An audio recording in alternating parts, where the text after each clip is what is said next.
Have you ever noticed that when your avoidant partner pulls away, both your heart and your thoughts suddenly feel out of control? Do you want to know which small strategic moves can actually pull a distancing partner back toward you?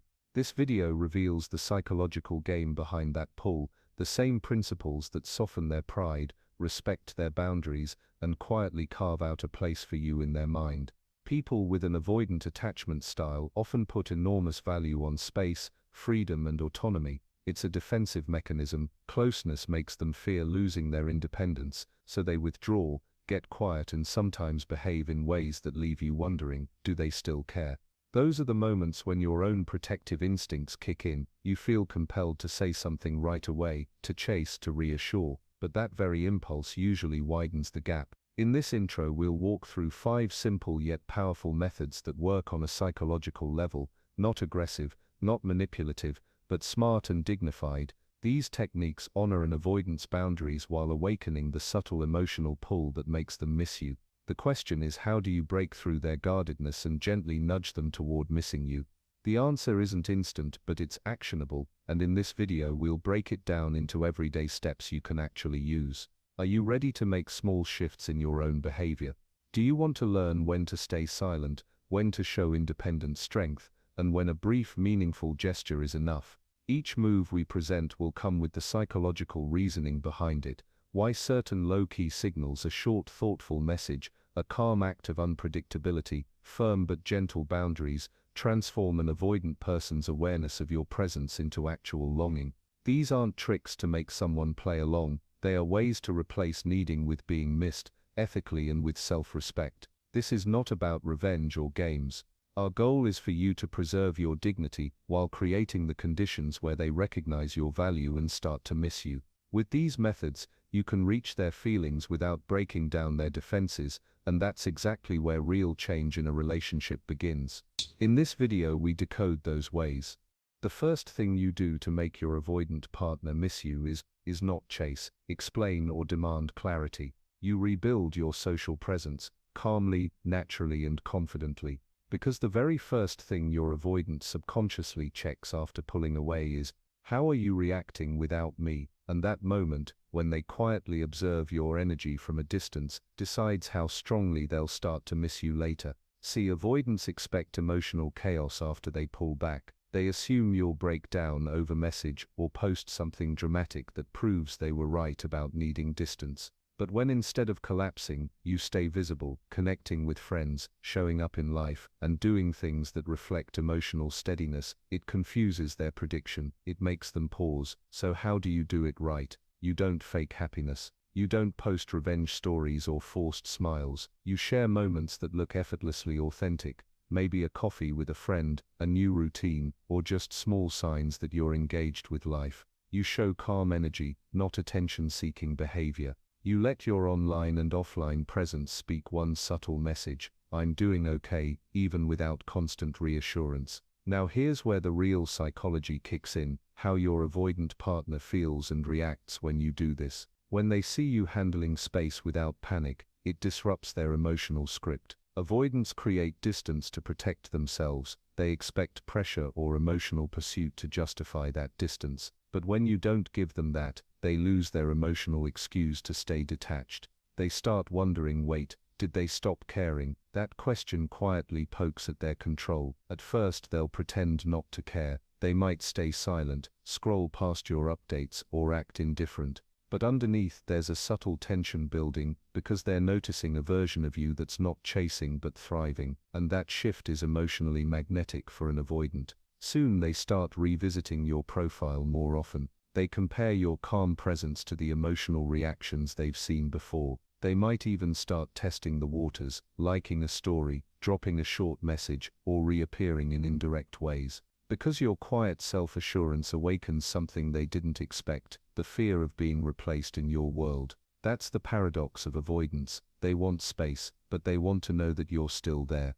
And when they realize they might be the one being left behind emotionally, they start to miss your energy, not your chase. So remember, the goal isn't to make them jealous, it's to show emotional stability through natural visibility. You rebuild your social rhythm, not to perform, but to live. And that calm aliveness does something no message ever could. It makes your avoidant partner sit in silence and feel your absence, not because you're gone, but because you've finally stopped revolving around them.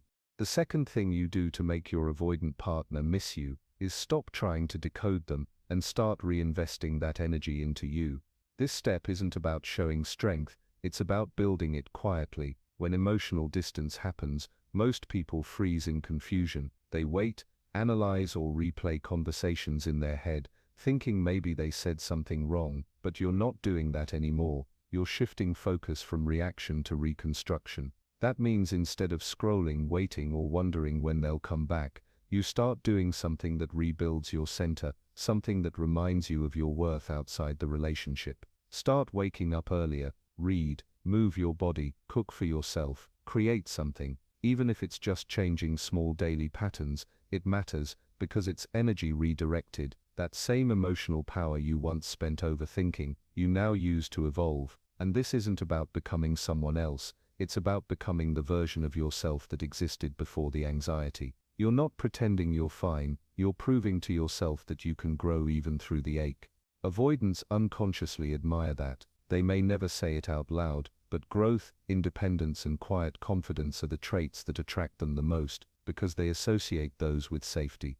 Now here's what starts happening on their side when you do this. When they see you changing, even in subtle ways, it shakes their emotional framework, because in their story they expect you to be stuck, waiting, wondering, orbiting around their silence. But when you evolve instead, when your energy starts to glow in new directions, it triggers a quiet unease inside them. They start asking themselves, were they always this strong? Did I underestimate their value? That inner questioning builds a strange pull. It's not longing out of guilt, it's longing out of respect. You suddenly don't fit into their old emotional map anymore. They can't box you into the dependent or needy role that once made them feel secure. Now they see someone who's emotionally self-sufficient, and that challenges their sense of control. At first they'll stay silent, pretending not to notice, but avoidants are naturally observant. They feel shifts even through distance. Maybe they'll notice your tone getting lighter, your energy calmer, your focus sharper, and slowly that balance you've built starts to echo in their mind. They may not rush back immediately, but they'll begin to re-evaluate you, not as someone waiting for their love, but as someone deserving of it. That's the hidden emotional power in this step. It transforms the dynamic from them being the one who left, to them realizing they might have walked away from someone who's quietly outgrowing the past. So while they pull back to feel safe, you rise, and that contrast makes them see you differently, not as someone they needed to escape from, but as someone they now need to reach up to reconnect with. The third thing you do to make your avoidant partner miss you is learn to stay centered, especially when silence feels loud. This stage isn't about saying less, it's about saying what matters and nothing more. When communication fades or responses slow down, it's tempting to fill that gap with over-explaining or emotional check-ins. Most people panic when they sense detachment. They send follow-ups, try to fix things instantly, or ask for clarity that the avoidant isn't ready to give. But you're not doing that. You've moved beyond reaction. Your power in this moment lies in calm consistency. It means your tone doesn't change with their mood. You don't withdraw completely, but you also don't rush in to close the space. You simply remain steady, warm, grounded and self-contained. Your messages, if you send any, stay brief and emotionally balanced. If they take hours or days to reply, you don't mirror anxiety, you mirror maturity. You continue with your rhythm, showing that your world doesn't freeze when they step back. This kind of emotional regulation takes strength. It's the quiet discipline of not letting someone else's inconsistency control your peace. You're no longer trying to prove anything. You're showing through your behavior that you can coexist with uncertainty and still be okay. Now let's look at what happens inside your avoidant partner when you do this. Avoidants often expect emotional turbulence after they distance themselves. They anticipate either conflict or pleading. Both confirm their belief that closeness brings chaos, but when instead of reacting, you remain composed and predictable in your tone, it disarms their emotional defense system. They start to notice the contrast between your stability and the instability they feared. Your calm becomes something unfamiliar and strangely comforting. At first, they might read your balance as indifference. They'll wonder, have they detached? But after a while, that curiosity turns into quiet respect. Because emotional steadiness to an avoidant feels like safety, something they secretly crave but rarely trust. They begin to lower their guard, not because you demanded it, but because your energy feels non-threatening. That's when they start testing the connection again, maybe a short message, a neutral comment, or a light check-in disguised as casual talk. It's their way of re-entering without admitting they missed you. But make no mistake, your composure is the reason they do. This step shifts the entire emotional dynamic. It's no longer about you chasing or proving your feelings. It's about them realizing that you're emotionally reliable in a way that challenges their fears. So instead of giving them emotional highs and lows, you offer quiet steadiness, and that's what makes them miss your presence the most. Because in a world that feels overwhelming to them, your calm energy becomes the one space that feels like peace. The fourth thing you do to make your avoidant partner miss you is maintain a quiet connection, not through chasing, but through controlled, graceful presence. At this point, you've already built emotional stability within yourself, and now it's time to use that steadiness to shape the energy between you and your avoidant partner. You don't vanish completely. Disappearing entirely can sometimes reinforce their belief that emotional distance is safer. Instead, you allow small, calm signals of connection to exist, but always on your terms. This might look like replying when it feels right, not instantly, or liking something occasionally, without forcing a pattern, or acknowledging them politely when the opportunity arises, but keeping the tone grounded and warm, never anxious, never over-engaged. You let your presence breathe through subtlety. It's not about mixed signals, it's about measured signals, ones that say, "I'm still here but I'm not waiting." Your calm consistency shows maturity and choice. You're not trying to provoke a reaction, and you're not proving your worth. You're simply allowing space for the connection to remain alive without pressure, because when you engage from this place of self-control, you change the energy dynamic entirely. The conversation no longer revolves around their timing or their mood, it reflects your own emotional command. Now here's what begins happening inside your avoidant partner when you start showing up this way. Avoidants value space deeply, but they're also quietly tuned into whether that space feels safe or final. When they sense that you're not chasing, yet you haven't disappeared completely, it creates a balanced emotional tension, one that feels unfamiliar but comforting. They begin to feel that you respect their autonomy, yet somehow, you haven't disconnected from them emotionally. At first, they might test this, sending short, indirect messages or engaging in small, neutral interactions. They're checking, is it safe to reach out? Will I be pulled back into intensity? But your composed, light responses give them a sense of security. Your behavior communicates that connection with you doesn't equal pressure. This subtle form of presence also triggers an emotional conflict within them. They start realizing that you're no longer orbiting around them, you're choosing when and how to show up. And that realization quietly unsettles them, because it means the emotional control has shifted. They may not express it openly, but this calm independence becomes magnetic. They'll start to peek into your life again, scrolling your updates, revisiting your messages, or creating small chances to engage, because your energy feels open, yet unattached, available, but not waiting. That emotional duality, being near but not needy, pulls them closer without them even understanding why. You've essentially built an invisible bridge, one that lets them return without shame or pressure, and the beauty of this stage is that it's not manipulation, it's emotional intelligence. You're teaching your avoidant partner, without words, that closeness doesn't mean control, and that lesson alone is powerful enough to make them start valuing your calm presence over the safety of their own solitude. The last thing you do to make your avoidant partner miss you is resist the urge to turn the reunion into a therapy session. When your avoidant partner finally circles back, and they will, your goal is not to analyze the distance, explain your feelings or demand closure. You reconnect through energy, not emotion. That means when they reappear, maybe through a small message, a casual hey, or a random comment, you don't jump into the past.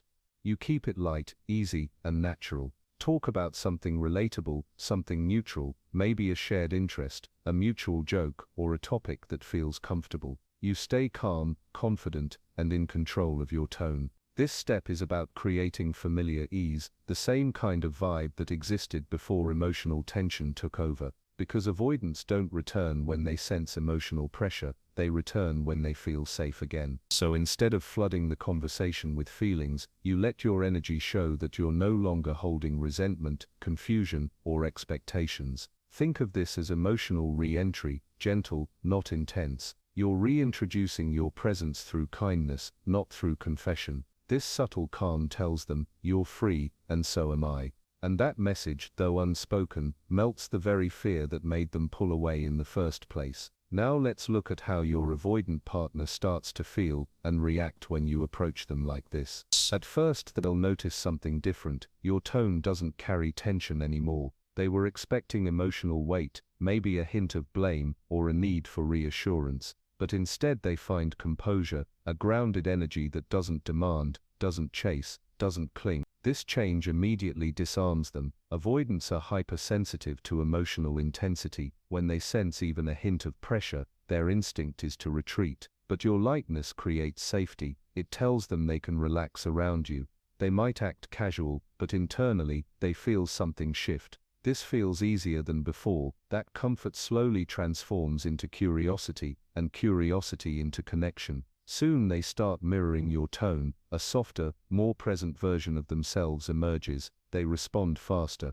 They open up a little more. They start sharing small details about their day, maybe even memories that remind them of you. They do all this because your energy now feels like a calm place to land, not a storm to defend against. And that's when the emotional tide quietly turns. They begin to associate you with peace again, the kind of peace they can't find in isolation. They don't just miss you anymore, they begin to want you, not from fear of loss, but from genuine attraction to the emotional balance you bring. This final stage isn't about winning them back, it's about restoring natural connection through maturity, patience, and presence. Because when your energy says, I'm fine either way, that's when they finally realize you're not the one who needs them. They're the one who now longs for the calm they only feel around you. Here's what most people don't realize. When you reach this stage, your power doesn't come from making them miss you. It comes from how they miss you, because missing you isn't about absence anymore, it's about contrast. They remember how reactive they expected you to be, and how peaceful you turned out instead. They recall the silence they created, and how you filled it with growth, not grief. That quiet transformation becomes unforgettable. So if you're in that phase right now where your avoidant partner has pulled away, and you're wondering what to do, don't chase, don't prove, don't explain. Shift your focus back to yourself. Build your calm. Show up online like someone who has evolved, not to make them jealous, but to remind yourself of your worth. Avoidants are drawn to emotional stability. Your centered energy becomes the magnet they never saw coming. Let them feel your absence, but make sure that absence has weight. Not the kind that screams, come back, but the kind that quietly whispers, I'm still me, just stronger. When you do this right, their mind replays your composure in every moment of solitude. They scroll, they pause, they think, and for the first time, it's not guilt or fear they feel. It's curiosity, longing, and respect. That's the real Uno reverse. You didn't chase, you didn't punish, you simply became the version of yourself they thought they'd never lose, and that realization hits harder than any silence ever could.